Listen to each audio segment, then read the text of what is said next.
नमस्कार, बालमित्रमध्ये आपले स्वागत आहे। आज आपण डॉक्टर सर्वपल्ली राधाकृष्णन यांच्यावरती फक्त 10 ओळींचे सुंदर असे मराठी भाषण बघणार आहोत। हे भाषण अतिशय सोपे व धडाकेबाज आहे। तर चला मग सुरुवात करूयात। आदरणीय व्यासपीठ, प्रिय गुरुजन वर्ग आणि येथे जमलेल्या माझ्या बालमित्र मैत्रिणींनो, सर्वांना माझा नमस्कार। आज आपण इथे सर्वजण शिक्षक दिन म्हणजेच डॉक्टर सर्वपल्ली राधाकृष्णन यांचा जन्मदिवस साजरा करण्यासाठी जमलो आहोत।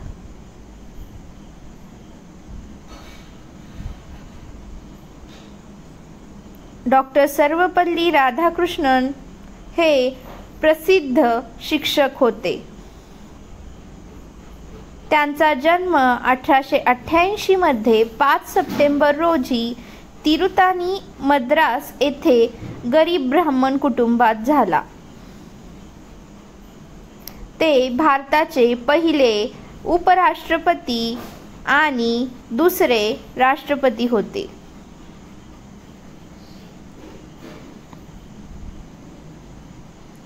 ते एक चांगले तत्वज्ञानी व्यक्ती, आदर्शवादी शिक्षक आणि प्रसिद्ध लेखक होते। त्यांना त्यांच्या संपूर्ण कारकिर्दीत अनेक शिष्यवृत्ती मिळाल्या होत्या आणि त्यांनी ऑक्सफर्ड विद्यापीठासह अनेक प्रतिष्ठित संस्था आणि विद्यापीठांमध्ये शिकवले देखील होते। हिंदू तत्वज्ञान ही त्यांची खासियत होती आणि त्यांनी पाश्चात्य जगाला हिंदू धर्माची ओळख करून देण्यात महत्त्वाची भूमिका बजावली।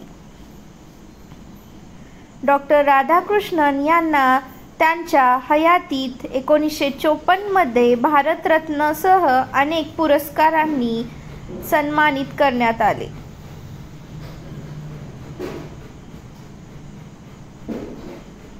अशा या महान अष्टपैलू व्यक्तिमत्वाला मी प्रणाम करते आणि माझे 4 शब्द संपवते। डॉक्टर सर्वपल्ली राधाकृष्णन, डॉक्टर सर्वपल्ली राधाकृष्णन भारताची आहेत शान। अशा या थोर व्यक्तीस माझा शतशत प्रणाम, माझा शतशत प्रणाम। जय हिंद, जय भारत। धन्यवाद मित्रमैत्रिणींनो।